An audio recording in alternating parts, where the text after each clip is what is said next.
Hello friend, मैं Suresh sir उड़ान institute से अंतिम प्रहार बीओ पार की सीरीज में आपका स्वागत करता हूं। इस सीरीज में मैंने टॉप 1000 क्वेश्चन लिए हुए हैं, इसका पार्ट 2 हम लोग डिस्कस करने जा रहे हैं। वीडियो को अंत तक देखेंगे। इस वीडियो के लास्ट में आप लोगों से क्वेश्चन पूछेंगे, उस क्वेश्चन का आंसर आप लोग कमेंट सेक्शन में देना होगा। देखते हैं पहला क्वेश्चन, संसार में यूरेनियम का अग्रणी उत्पादक कौन है? ध्यान रखेंगे। तो इसका जो ऑप्शन हो जाएगा आपका कजाकिस्तान हो जाएगा।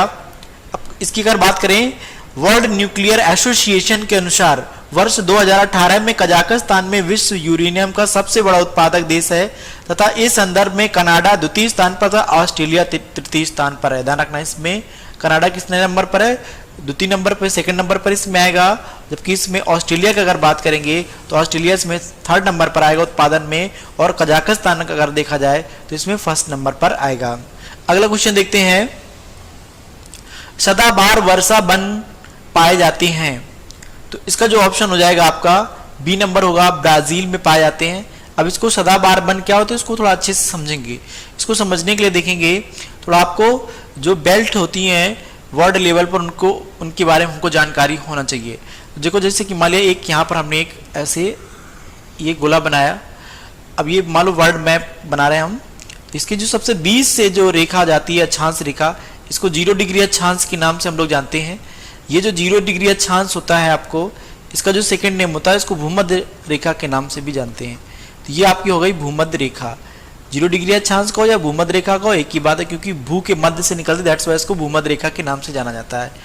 इस 0 डिग्री से अगर नॉर्थ की ओर अगर हम लोग 23.5 डिग्री जाते हैं, 23.5 डिग्री अगर उत्तर की ओर अगर हम लोग जाएंगे तो ये जो रेखा होती है आपकी कर्क रेखा होती है, ये कर्क रेखा के नाम से इसको जानेंगे। और इसके अगर 23.5 डिग्री का नीचे की ओर जाएंगे हम लोग तो ये 0 डिग्री से, तो ये आपकी मकर रेखा होती है। ओके, मकर रेखा। तो कर्क रेखा मकर रेखा के बीच का जो इलाका होता है ये आपका उष्ण कटिबंधीय होता है। ध्यान रखना, सब लोग कैसा होता है बताइए? उष्ण कटिबंधीय होता है। उष्ण कटिबंध मतलब इतने एरिया में सिर्फ गर्मी पड़ती है, यहाँ पर सर्दी बिल्कुल भी नहीं पड़ती है। अब अगर ये 0 डिग्री से अगर 66.5 डिग्री ऊपर की ओर जाते हैं, 66.5 अगर ऊपर जाते हैं हम लोग ये, तो ये इसको हम लोग आर्कटिक वृत्त के नाम से जानते हैं। ये कौन सा वृत्त होगा बताइए? इसको हम लोग आर्कटिक वृत्त के नाम से जानते हैं। और इसी तरीके से अगर हम लोग 66.5 डिग्री साउथ की ओर चले जाएंगे 66.5, तो ये आपका वृत्त जो होता है इसको अंटार्कटिका वृत्त के नाम से जाना जाता है। ये हो जाएगा आपका अंटार्कटिका वृत्त हो जाएगा। तो 23.5 से 66.5 उत्तर में ये जो कटिबंध आपका होता है ये आपका शीतोष्ण कटिबंध होता है। यहाँ का मतलब शीत मतलब सर्दी, उष्ण माने गर्मी, शीत धन उष्ण बराबर शीतोष्ण कटिबंध। तो यहाँ पर सर्दी गर्मी दोनों रहता है। और बिल्कुल ठीक उसी तरीके से आपका दक्षिण साइड में जब जाएंगे 23.5 से 66.5, तो ये भी शीतोष्ण कटिबंध होता है। यहाँ पर भी सर्दी रहेगी और यहाँ पर भी क्या होगा बताइए? गर्मी रहेगी। और जैसे 66.5 से हम ऊपर चले जाएंगे तो ये आपका शीत कटिबंध होता है और ये आपका शीत कटिबंध होता है। तो यहाँ पर सिर्फ सर्दी सर्दी रहेगी, यहाँ पर सिर्फ सर्दी सर्दी रहेगी, यहाँ सर्दी गर्मी दोनों रहेगी, यहाँ सर्दी गर्मी दोनों रहेगी। लेकिन यहाँ पर कर्क रेखा मकर रेखा के बीच का एरिया उष्ण कटिबंधीय होता है, यहाँ पर सिर्फ गर्मी गर्मी होती है।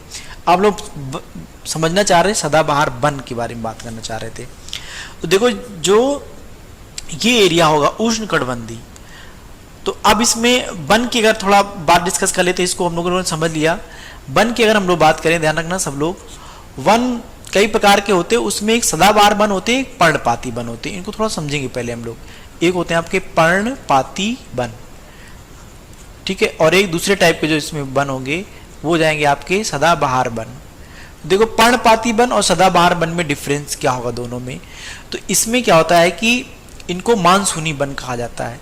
अब मानसूनी वन इनको क्यों कहते हैं ये थोड़ा जानकारी होना जरूरी है, क्योंकि ये जो पर्णपाती वन होते हैं ये ऐसे क्षेत्र में होते हैं कहीं भी यहाँ पर वर्षा होती, कभी यहाँ पर वर्षा नहीं हो रही होती है। तो कुछ समय के लिए ये अपनी पत्तियां एक साथ गिरा देते हैं, इसलिए इनको पर्णपाती वन कहा जाता है। दूसरे प्रकार के जो वन होते हैं सदाबहार वन, इनको हम लोग वर्षा वन के नाम से भी जानते हैं। किस नाम से? बहुत पूछा आता है ये, इनको हम लोग बोलेंगे वर्षा वन। अब देखो वर्षा वन का मतलब क्या होता है?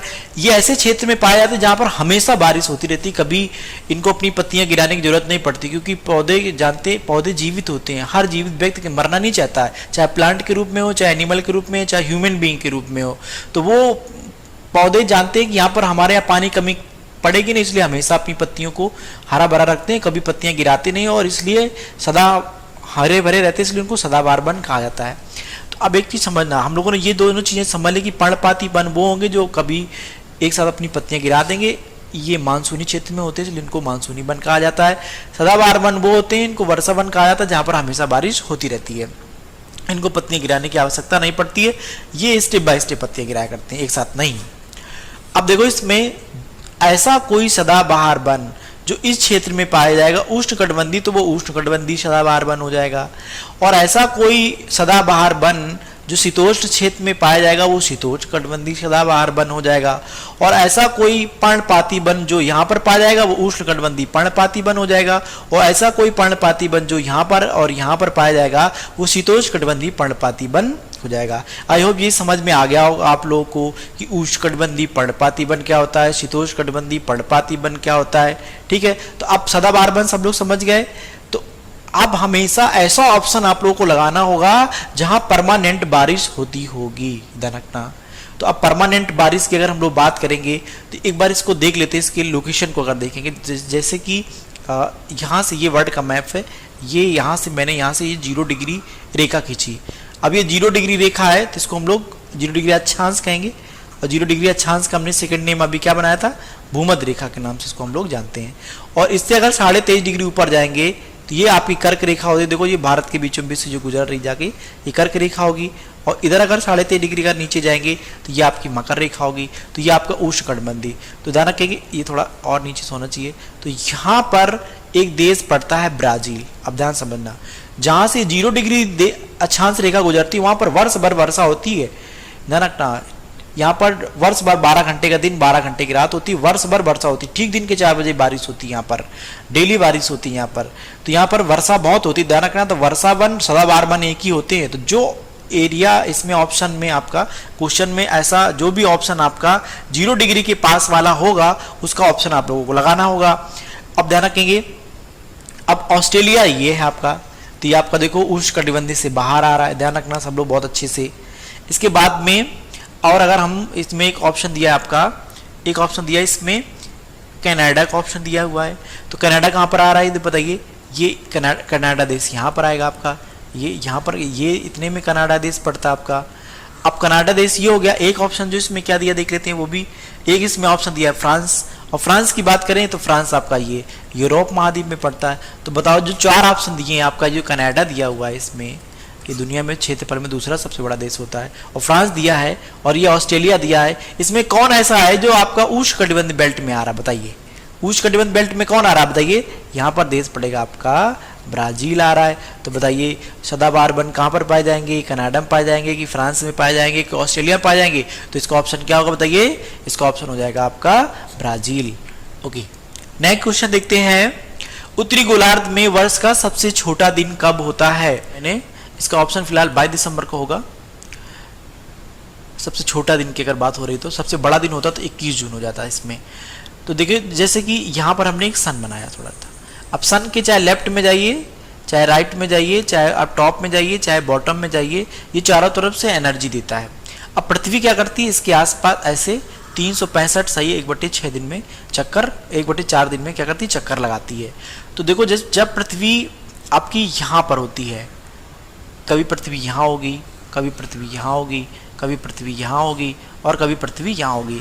तो पृथ्वी क्या करती है, सूर्य का जब एक चक्कर लगाती है तो 365 सही 1/4 दिन, 365 सही 1/4 दिन कहो या 365 दिन और इसको 6 घंटे भी कह सकते हो। 365 दिन 6 घंटे में पृथ्वी क्या करती है, सूर्य का एक चक्कर लगा लेती है। तो जब पृथ्वी यहाँ पर होती है तो वो 21 जून की स्थिति होती है। ये 90 डिग्री है पृथ्वी। अगर अपने अक्ष पर सीधी होती तो भूमध्य रेखा ऐसे बनती, कर्क ऐसे बनती, मकर ऐसे बनती। लेकिन पृथ्वी अपने अक्ष पर 23.5 डिग्री ईस्ट साइड में झुकी हुई है, तो इसका जो आपका भूमध्य रेखा ऐसे बनेगा, कर्क रेखा ऐसे बनेगा, मकर रेखा ऐसे बनेगा। तो होता है क्या कि जब 22 दिसंबर आता है, ध्यान रखना सब लोग, जब 22 दिसंबर आएगा तो 22 दिसंबर को सूर्य इस साइड की पृथ्वी साइड होगी तो ये आपकी 0 डिग्री हो जाएगी। ये आपका इधर 23.5 डिग्री आएंगे तो ये आपका कर्क रेखा हो जाएगा। और इससे अगर इधर आएंगे 23.5 डिग्री तो ये आपकी मकर रेखा हो जाएगी। अब बताइए सूर्य किरणें बताओ इस समय मकर पर पड़ेंगी कि कर्क पर पड़ेंगी? तो कन्फर्म है कि जब पृथ्वी क्या है, इसका जो नॉर्थ पोल है इधर की ओर झुका हुआ है और साउथ पोल सूर्य की तरफ है, तो किस पोल पे ज्यादा किरणें पड़ेंगी, मतलब किस रेखा पर? तो कर्क रेखा, मकर रेखा पर ज्यादा पड़ेंगी। तो इस समय मकर रेखा पर गर्मी हो जाती है और कर्क रेखा पर किरणें कम पड़ती हैं। इसलिए क्या होता है 22 दिसंबर को हम लोगों के यहाँ किरणें कम पड़ती हैं, इसलिए दिन की अवधि सबसे छोटी हो जाती है और रात की अवधि सबसे बड़ी हो जाती है। और यही अगला देखें क्वेश्चन, भारत के किस राज्य में सर्वाधिक कॉफी का उत्पादन होता है? तो इसका जो ऑप्शन हो जाएगा आपका कर्नाटक राज्य हो जाएगा। अब कॉफी की बात आई तो ध्यान रखेंगे ये अपना प्यारा भारत देश, ये उसमें कर्नाटक प्रदेश, कर्नाटक में सबसे ज्यादा कॉफी का उत्पादन होता है। ध्यान रखना कॉफी को हिंदी में कहवा बोलते हैं और जहाँ पर ये होते हैं मैदान बोई जाती कॉफी उसको कहवा के मैदान बोलते हैं, फाइजेंडा के नाम से भी जाना जाता है। और कॉफी से एक चीज ध्यान रखेंगे ये उष्णकटिबंधीय पौधा है। अब उष्णकटिबंधीय पौधा, उष्णकटिबंध अभी हमने डिस्कस किया था, आप लोगों ने समझ लिया होगा। उष्णकटिबंधीय का मतलब होता है कि ऐसा क्षेत्र जो कर्क रेखा मकर रेखा के बीच में आए, वो क्षेत्र आपका कैसा होता है? उष्णकटिबंधीय होता है। तो कंफर्म है कि अपने भारत के बीचों बीच से कर्क रेखा गुजरती है और कर्क रेखा के नीचे वाला जो इलाका होता है, जैसे अपना यहाँ पर अगर देखा जाए तो ये अपना भारत देश समथिंग करके ऐसे यहाँ पर आता है, ये भारत देश होगा। तो दक्षिण भारत आपका उष्णकटिबंधीय में आता है, तो कर्नाटक इसमें पता बताइए उष्णकटिबंधीय क्षेत्र में आता है, मतलब यहाँ पर गर्मी पड़ती है, यहाँ पर कभी सर्दी नहीं पड़ती है। आई होप जी समझ में आ गया होगा। आगे चलते हैं हम लोग। निकट दृष्टि दोष को दूर करने के लिए निम्नलिखित में से कौन सा लेंस उपयोग में लाया जाता है? तो बताइए इसका जो ऑप्शन हो जाएगा आपका 5 नंबर का बी नंबर ऑप्शन हो जाएगा। इसमें हम लोग किसका प्रयोग करते हैं बताइए? नतोदर लेंस का उपयोग करते हैं। नतोदर, इसको इंग्लिश में हम लोग कॉनकेव के नाम से जानेंगे। इसका बी नंबर ऑप्शन हो जाएगा। इसका पिक देखेंगे अगर हम लोग, इसका बी नंबर ये आपका होता है कॉनकेव सरफेस हो जाएगा, ये हो जाएगा कॉन्वेक्स सरफेस हो जाएगा आपका। तो जब निकट दृष्टि दोष होता है तो ये वाला लेंस प्रयोग किया जाता है। अगला क्वेश्चन देखेंगे, निम्नलिखित में से कौन सा पूर्व से पश्चिम की ओर पर्वत शिखरों का सही क्रम है? पूर्व से पश्चिम की ओर। अब पूर्व से पश्चिम, इसका क्वेश्चन आंसर जाने से पहले एक बार हम सब लोग समझ लेंगे कि दुनिया में कहीं पर भी अगर आप पॉइंट रखते हैं कि समझना से, उसका ईस्ट हमेशा इधर होता है और वेस्ट हमेशा इधर होता है। आप लोगों ने रीजनिंग में पढ़ा होगा इसको। और नॉर्थ हमेशा ऊपर होता है और साउथ हमेशा नीचे होता है। ये पूरे वर्ल्ड में एक ही चलता है। मान लो कि जैसे अपना ये पूरा भारत देश है, मान लो, ठीक है, ये भारत देश है, तो ये क्या होगा बताइए? भारत का ईस्ट इधर होगा, वेस्ट इधर होगा और आपका नॉर्थ इधर होगा, साउथ इधर हो जाएगा आपका। ऐसे मान लो कि ये यही इस तरीके से अगर ये पूरा वर्ल्ड होता तो उसका ईस्ट इधर, वेस्ट इधर, नॉर्थ ऊपर, साउथ नीचे हो जाता। तो ये फिक्स होता है एकदम से। आप देखते हैं पहले इसका आंसर फिलहाल बी नंबर होगा और इसके पहले देखते हैं कैसे होगा क्वेश्चन। ये देखो, ये आपका हिमालय पर्वत है। ओके, हिमालय की अगर बात करेंगे, हिमालय एशिया महाद्वीप के अंतर्गत आता है। किस महाद्वीप में आएगा? एशिया महाद्वीप में आएगा। इसकी पहली खासियत। दूसरी खासियत ये होगी, ये दुनिया का सबसे ऊंचा पर्वत श्रेणी है, सबसे ऊंचा। इससे ऊंचा दुनिया में कोई पर्वत श्रेणी नहीं है। ध्यान रखना, सबसे ऊंचा पर्वत श्रेणी। अब इसकी लंबाई जो है 2500 किलोमीटर है और इसमें एक माउंट एवरेस्ट चोटी पाई जाती है जिसकी ऊंचाई 8850 मीटर है। तो अब इसमें ये 4 पहाड़ियां दी, इनको देखना है। तो कंचनजंगा, एवरेस्ट, अन्नपूर्णा, धौलागिरी। तो हमको ईस्ट साइड से वेस्ट की ओर चलना है। तो देखते हैं पहले हम लोग कंचनजंगा। ओके, तो कंचनजंगा देखेंगे तो एक सिक्किम राज्य अपने भारत में है। तो ये आपका नेपाल देश हो जाएगा यहाँ पर, और यहाँ पर ये सिक्किम है। तो ये सिक्किम पड़ेगा आपका। तो सिक्किम में देख पा रहे हैं आप लोग, ये कंचनजंगा चोटी हो गई। ठीक, तो अब बताओ, जैसे भारत के बीच में पॉइंट रखे तो भारत का ईस्ट इधर होगा, ये हिमालय का मान लो ईस्ट, और हिमालय का वेस्ट इधर होगा, हिमालय का नॉर्थ इधर होगा और हिमालय का साउथ नीचे हो जाएगा। तो बताइए, ये ईस्ट साइड में सबसे पहले कंचनजंगा मिल गई हमको। इसके बाद में दूसरा देखेंगे, दूसरा इसमें माउंट एवरेस्ट की बात कर रहा है ये। तो माउंट एवरेस्ट को देख लेते हैं। देखो, ये नेपाल में अगर हम लोग जाएंगे, ये माउंट एवरेस्ट चोटी इसमें दिखाई गई है। ये माउंट एवरेस्ट है आपकी।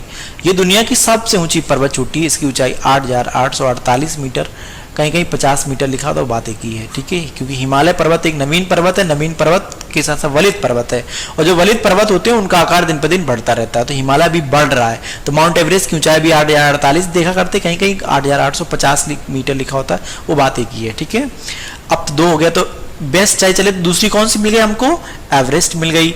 इसके बाद में हम तीसरा और आगे चलेंगे तो अन्नपूर्णा चोटी देखेंगे हम लोग। अब अन्नपूर्णा की बात करें तो देखो ये अन्नपूर्णा चोटी आपको मिल गई। तो अब वेस्ट साइड में चले तो एक अन्नपूर्णा हमको मिल गई। तो पहले कंचनजंगा, फिर एवरेस्ट, फिर अन्नपूर्णा, फिर नेक्स्ट कौन सी देखनी है हम लोग को, धौलावीरा देखना है, धौलावीरा देखना है। अब धौलागिरी अगर देखेंगे हम लोग तो धौलागिरी की अगर बात करेंगे, देखो ये देख पा रहे हैं आप लोग, ये धौलागिरी है। तो बताइए पहले कौन सी पड़ी, कंचनजंगा, दूसरी कौन सी पड़ी, एवरेस्ट, तीसरी कौन सी पड़ी, अन्नपूर्णा, चौथी कौन सी पड़ी, धौलागिरी पड़ी। तो बताइए इस तरीके से इनका आपका पूरब से पश्चिम का सीरीज क्या हो गया, तो पूरब से पश्चिम का सीरीज हो गया कंचनजंगा, एवरेस्ट, अन्नपूर्णा, धौलागिरी। तो इसका ऑप्शन हो जाएगा बी। अगला क्वेश्चन देखते हैं, मुगल काल में निम्नलिखित युद्धों का कालानुक्रम व्यवस्थित कीजिए। तो इसमें घाघरा का युद्ध, खानवा का युद्ध, चौसा का युद्ध, इस तरीके से इसमें दिया हुआ है। आप लोगों को इसको सही मिलाना है इसमें। तो इसका जो ऑप्शन हो जाएगा आपका ए नंबर हो जाएगा। अब ए नंबर हो जाएगा, इसका मतलब पहले इसमें खानवा का युद्ध हुआ है, फिर इसमें घाघरा का युद्ध हुआ है, फिर इसमें चौसा का युद्ध हुआ है, फिर इसके बाद में सबसे लास्ट में इसमें समूहगढ़ का युद्ध हुआ है। अब सबसे पहले बात करते हैं हम लोग इसमें खानवा का युद्ध की बात करें तो खानवा का युद्ध 1527 ईस्वी में हुआ। ध्यान रखना, इसकी डेट कभी कभी पूछा जाता है, बहुत इंपॉर्टेंट है ये। में 1527 ईस्वी में बाबर और राणा सांगा के मध्य हुआ। यह युद्ध बाबर के लिए बहुत ही निर्णायक सिद्ध हुआ था, ठीक है। और दूसरा इसमें युद्ध है घाघरा का युद्ध, ये आपका 1529 में हुआ, उसके 2 साल बाद हुआ। जो घाघरा का युद्ध बाबर और महमूद लोदी के मध्य हुआ था, इस युद्ध में बाबर विजयी हुआ। बाबर का यह अंतिम युद्ध था। बहुत क्वेश्चन पूछा था कि बाबर का अंतिम युद्ध कौन सा था, तो इसका जो ऑप्शन हो जाएगा आपका घाघरा का युद्ध होता है। इसके बाद में तीसरे नंबर पर आएगा आपका चौसा का युद्ध की बात करेंगे तो यह आपका 1539 में हुआ था, 1539 में हुआ था। यह युद्ध शेरशाह और हुमायूं के बीच में, जिसमें शेरशाह विजयी हुआ था और इसमें हुमायूं हार गए थे जो मुगल का शासक था। फोर्थ नंबर पर इसमें आपका सामूगढ़ का युद्ध। अब सामूगढ़ के युद्ध की बात करें तो यह आपका जो युद्ध हुआ था 1658 ईस्वी में हुआ था। यह औरंगजेब और मुराद की संयुक्त सेना एवं दारा सिकों के मध्य हुआ था, जिसमें दारा सिको पराजित हुआ था। तो इस तरीके से बताइए इसका ऑप्शन। तो आपका फर्स्ट नंबर पर कौन हुआ, फर्स्ट नंबर पर हुआ है अगर डेट के हिसाब से देखा जाए तो ये, तो आपका दूसरा पहले होगा, फिर इसके बाद में आपका घाघरा का, फिर चौसा का, फिर इसके बाद में समूहगढ़ का युद्ध। इस तरीके से इसका आंसर जो सही हो जाएगा आपका ए नंबर। ध्यान रखेंगे ये थोड़ा लड़ाइयों की पिक हमने देखी, चौसा की लड़ाई जैसा बिहार में पड़ता है, खानवा की लड़ाई का 1539 का हमने एक पिक रखा है यहाँ पर। अगला क्वेश्चन देखते हैं, संसद के सूचना अधिकार अधिनियम को भारत के राष्ट्रपति की स्वीकृति कब प्राप्त हुई। तो 8 नंबर का जो आंसर है आपका सी नंबर हो जाएगा, 15 जून 2005 को प्राप्त हुई है। अब बात आती है सूचना का अधिकार अधिनियम 2005 की बात करेंगे। देखो बिफोर 2005 तक जो गवर्नमेंट के और पब्लिक के बीच में जो ट्रांसपेरेंसी होती थी शायद वो इतनी नहीं थी, क्योंकि गवर्नमेंट क्या करती थी, कोई बिल पास करती थी, धन विधेयक से पैसा निकालती थी, इसके बाद में कहाँ पुल बना रही है, कहाँ सड़क बना रही है, उस पुल पे कितना खर्चा आ रहा है, ये जानने का अधिकार सिर्फ अधिकारियों को होता था, नेताओं को होता था और ये लोग जान लेते थे। आम जनता को यह जानने का अधिकार नहीं हुआ था कि ये पुल बना, इतने रुपया पास हुआ, उसका पैसा कैसे कैसे खर्च हुआ, ये हम लोगों को जानने का अधिकार नहीं था। लेकिन जिस दिन से 2005 का सूचना का अधिकार अधिनियम पास हुआ, उस दिन से आम जनता को यह अधिकार है कि अगर कहीं पुल बन रहा है, रोड बन रही है, तो उसके बारे में हमको डेटा लेने का अधिकार है। ये सूचना का अधिकार अधिनियम में दे दिया गया, इससे पारदर्शिता बढ़ी है। It's very important. अब देखिए इसमें सूचना के अधिकार अधिनियम हेतु विधेयक के संसद द्वारा पारित, लोकसभा द्वारा 11 मई 2005 को तथा राज्यसभा में 12 मई 2005 को पास होने के बाद 15 जून 2005 को तत्कालीन 15 जून 2005 को ध्यान रखना 15 जून 2005 को तत्कालीन राष्ट्रपति एपीजे अब्दुल कलाम द्वारा इसकी स्वीकृति प्रदान की गई थी तथा यह उसके 120 दिन पश्चात 12 अक्टूबर 12-13 कभी कभी दोनों आ जाता, ध्यान रखना 12-13 अक्टूबर की मध्य रात्रि 2005 की अगर हम लोग बात करें 5 से यह प्रभावी हुआ। यह एक विधिक अधिकार है, ये बहुत इंपॉर्टेंट है। कैसा अधिकार है बताइए, यह एक विधिक अधिकार है। इस अधिनियम के अंतर्गत प्रत्येक नागरिक को यह अधिकार प्राप्त है कि वह सार्वजनिक संस्थानों से सूचना मांग सके और न मिलने पर अपील भी कर सकते हैं। उच्चतम न्यायालय ने सूचना के अधिकार को अनुच्छेद 19(1) का, जो प्रेस की स्वतंत्रता से संबंधित होता है, अनुच्छेद 19(1) का भाषण व अभिव्यक्ति की स्वतंत्रता के तहत मूल अधिकार का दर्जा दे दिया है। बहुत इंपॉर्टेंट बात, किसका दर्जा दे दिया बताइए, अनुच्छेद 19(1) का के तहत मूल अधिकार का दर्जा दे दिया गया है। अगला क्वेश्चन देखेंगे, निम्नलिखित में से किन्हें सर्वोच्च न्यायालय ने मौलिक अधिकार के रूप में मान्यता दी है? बताइए, आवास के अधिकार को, विदेश के अधिकार को, और समान कार्य के लिए समान वेतन के अधिकार को। तो देखो इसका ऑप्शन क्या होगा, अपने इंडियन कॉन्स्टिट्यूशन में 22 भाग होते हैं। कितने भाग होते हैं बताइए? 22 भाग होते हैं। और अनुच्छेद की अगर बात करेंगे कितने होते हैं, तो 395 अनुच्छेद होते हैं इंडियन कॉन्स्टिट्यूशन में। उसमें से एक आपका भाग 3 होता है, और भाग 3 में हम लोग मूल अधिकार के बारे में पढ़ते हैं। किसके बारे में पढ़ते हैं बताइए? इसमें हम लोग मूल अधिकार के बारे में पढ़ते हैं। ये मूल अधिकार आपके 12 से लेकर के 35 तक होते हैं। 12 से 35 के बीच में एक आपका अनुच्छेद आता है 21। अनुच्छेद 21 को बहुत बड़ा अनुच्छेद है ये, लेकिन अगर देखा जाए शॉर्ट में कहे तो इसको हम लोग कहते हैं प्राण एवं दैहिक की स्वतंत्रता। मतलब इसके तहत बहुत सारे फंडामेंटल राइट्स हम लोगों को प्रदान किए गए भारत में रहने वाले लोगों को, जैसे स्वच्छ पानी पीने का अधिकार, शुद्ध हवा लेने का अधिकार, जीवन जीने का अधिकार, नींद लेने का अधिकार। तो बहुत सारे अधिकार होते हैं। उसी में से 2 अधिकार हम लोगों को मिले हैं। एक होता है आवास का अधिकार और एक होता है विदेश जाने का अधिकार। ये तो आपके उसमें आते, तो ये पहला दूसरा सही हो गया, तो इसका ऑप्शन ये। अब बात आती है समान कार्य के लिए समान वेतन का अधिकार नहीं दिया गया हम लोगों को, ये मूल अधिकार के अंतर्गत नहीं आता है। फिर बात आती है ये होता तो है संविधान में। तो ध्यान रखना, अपने इंडियन कॉन्स्टिट्यूशन में एक भाग होता है 4, एक भाग 4 होता है। भाग 4 का वर्णन अनुच्छेद 36 से लेकर 51 के बीच में होता है। भाग 4 में राज्य की नीति निर्देशक तत्वों का वर्णन किया गया है। किसका बताइए? राज्य की नीति निर्देशक तत्व। अब राज्य की नीति निर्देशक तत्वों में यह चीज डिस्क्राइब की गई है कि समान कार्य के लिए समान वेतन का प्रावधान किया गया है, जबकि ये चीज मूल अधिकार में शामिल नहीं है। ये भाग 4 में है, राज्य की निर्देशक तत्व में, जो गांधीवादी दर्शन पर आधारित होते हैं। और जो चीज गांधीवादी दर्शन पर आधारित होती है उसमें न्यायपालिका को कोई अधिकार नहीं होता कोई इंटरफेयर करे, न्यायालय द्वारा प्रवर्तनी नहीं होते हैं। तो इसका ऑप्शन हो जाएगा एक, तो इसका मतलब ऑप्शन ए। अगला क्वेश्चन देखेंगे, निम्नलिखित में से कौन सा युग्म गलत है? भीमसेन जोशी शास्त्रीय संगीत गायन से संबंधित है, सही है।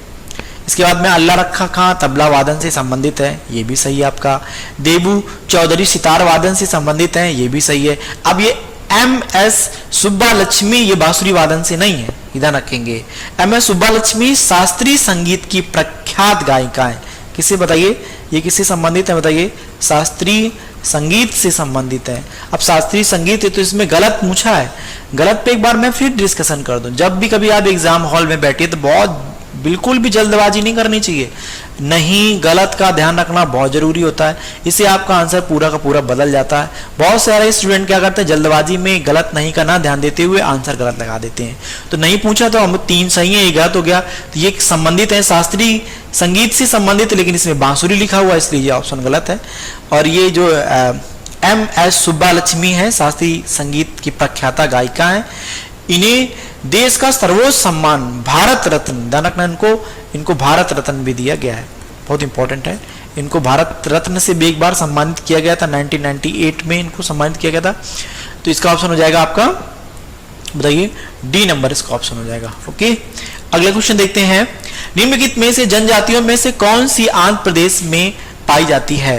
तो आंध्र प्रदेश में पाई जाती है, तो इसका जो ऑप्शन हो जाएगा आपका फर्स्ट नंबर हो जाएगा, चेचू जनजाति यहां पर पाई जाती है। अब बात आती है फिर लेपचा कहां पाए, तो ये जो इसमें लेपचा जनजाति सिक्किम में पाई जाती है।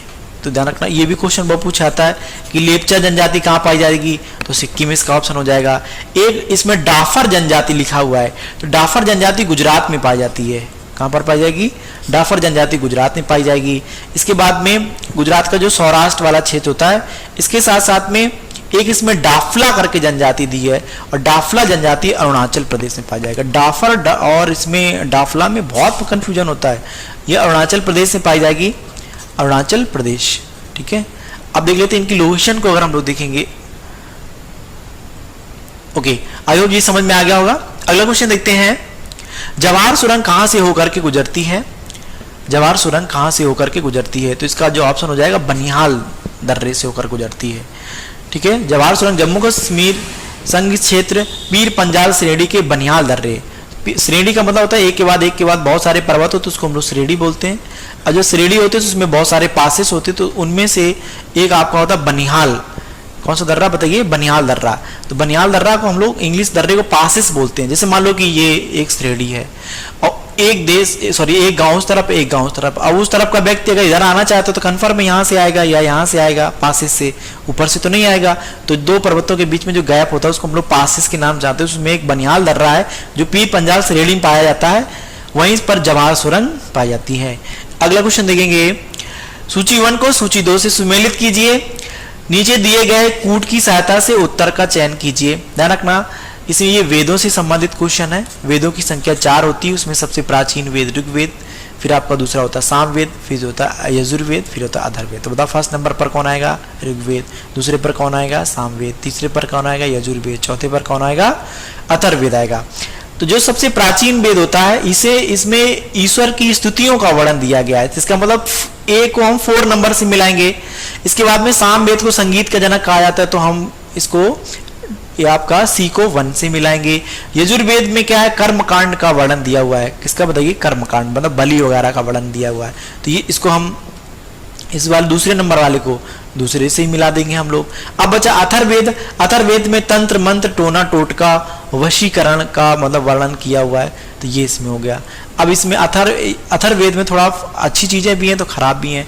अथर्ववेद में ही आयुर्वेद का वर्णन दिया हुआ है। ध्यान रखना किसमें? आयुर्वेद का अगर आपसे वर्णन पूछा जाता है तो इसका ऑप्शन आपका अथर्ववेद हो जाएगा। अब बात आती है, बहुत लोगों के दिमाग में रहता है यजुर्वेद इक्वल टू आयुर्वेद कर देते हैं, जबकि ऐसा नहीं होता, क्योंकि ये आयुर्वेद से मैच कर रहा है ना, जबकि ऐसा होता नहीं है। आपका आप मेडिसिन के बारे में पूछा जाएगा, मतलब दवाओं के बारे में, तो अथर्ववेद से होता है। तो बताइए, चलिए मैच करिए जल्दी से इसको। तो ए का 4, ए किससे मैच कर रहा है? 4 से। देखो ए का 4 किस में आ रहा है? सी में भी आ रहा है, और आपका इस ए का 4 सी में भी आ रहा है और आपका ए में भी आ रहा है। तो अभी हम कंफर्म नहीं कर सकते, ऑप्शन आपका ए भी हो सकता है और आपका सी भी हो सकता है। चलिए आगे बढ़ते हैं। अब सामवेद को हम जानते हैं, इसको संगीत का जनक कहा जाता है। तो सामवेद को संगीत का, तो सी को हम किससे मिलाएंगे? फर्स्ट नंबर से मिलाएंगे। तो सी का फर्स्ट किस में आ रहा है? तो अब देखो पकड़ गया, ये सी का फर्स्ट इसमें आ रहा है, ये आपका इसमें भी आ रहा है, लेकिन ये मैच नहीं कर रहा। तो इसका फिर ऑप्शन क्या होगा? बताइए, ए नंबर हो जाएगा। तो बताइए इस वाले क्वेश्चन का आंसर क्या होगा? ए नंबर हो जाएगा। तो ये 4 पॉइंट याद रखेंगे। ईश्वर की स्तुतियों का वर्णन ऋग्वेद में, संगीत का जनक सामवेद, कर्मकांड बलि का वर्णन यजुर्वेद, तंत्र मन टोना टोटका वशीकरण और दवाओं का वर्णन अथर्ववेद में होता है। अगला क्वेश्चन देखते हैं, भूमिगत जल को दूषित करने वाला अजैविक प्रदूषक है। अब देखो इसमें एक शब्द जुड़ा अजैविक। देखो दुनिया में मोस्टली अगर देखा जाए तो 2 ही प्रकार की चीजें होती हैं, अगर वायरस को छोड़ दिया जाए तो। एक होता है जैविक और एक होता है अजैविक। जैसे हम क्या, प्लांट हो गया, जो श्वसन करता, जनन करता, सृजन करता, वो आपका जैविक, जो ये ना करे वो अजैविक। तो जैसे हम लोग हैं, हम लोग जैविक में हैं, प्लांट जैविक में होते हैं, इसके साथ साथ में एनिमल आपके जैविक में आते हैं। अब जैसे प्रकाश हो गया, जल हो गया, वायु हो गया है, मिट्टी हो गया, ये सब अजैविक चीजें आती हैं। तो अजैविक, तो प्रदूषक में कुछ जैविक भी होते हैं, कुछ प्रदूषक अजैविक भी होते हैं। तो यहाँ पर अजैविक मतलब नॉन लिविंग पॉल्यूशन की बात हो रही है। तो बताओ कौन होगा? तो बैक्टीरिया तो जीवित होते हैं, शैवाल भी जीवित होते हैं, विषाणु मतलब वायरस भी जीवित होते हैं। अब इसमें आ गया आर्सेनिक। आर्सेनिक की बात कर रहा है। आर्सेनिक एक जल को दूषित करने वाला अजैविक है। देखो ये होता क्या है कि भूमिगत जल को दूषित करने वाला अजैविक प्रदूषक आर्सेनिक। यौगिक अवस्था में आर्सेनिक पृथ्वी के अनेक स्थानों पर पाया जाता है। यह ज्वालामुखी के वाष्पों में, समुद्र के जल तथा अनेक खनिज जलों में मिश्रित रहता है। भारत में कई जगहों पर भूमिगत जल आर्सेनिक से संक्रमित होता है। भूमिगत जल के अत्यधिक उपयोग से भूमि तथा चट्टानों के स्रोतों से आर्सेनिक का निचालन शुरू होने की संभावना बढ़ जाती है। आर्सेनिक के लगातार संपर्क में रहने से, बहुत इंपॉर्टेंट क्वेश्चन, ब्लैक फुट नाम की बीमारी हो जाती है। ये क्वेश्चन बार बार एग्जाम में पूछा जाता है कि ब्लैक फुट नाम की बीमारी किसकी वजह से होती है? तो प्रदूषित जल में एक रसायन घुसा आर्सेनिक की वजह से होती है। हाल ही में महासागर में अल्ट्रा ब्लैक मछली ढूंढी गई है। यह कितने प्रतिशत रोशनी को सोख लेती है? इस क्वेश्चन का आंसर आप लोगों को कमेंट सेक्शन में देना होगा। मैं एक बार फिर से बता दूं आप लोगों को, जब भी आप किसी क्वेश्चन का आंसर कमेंट सेक्शन में लिखेंगे तो इसके बारे में आप लोगों को जितनी भी जानकारी हो उसको आप लिखा करिए। लिखने से ज्ञान आपका स्थायी हो जाता है। मुझे उम्मीद है ये वीडियो आपको पसंद आया होगा। ऐसे ही इंपॉर्टेंट वीडियोस पाने के लिए हमारे चैनल को लाइक, सब्सक्राइब और शेयर करें। Thanks for watching.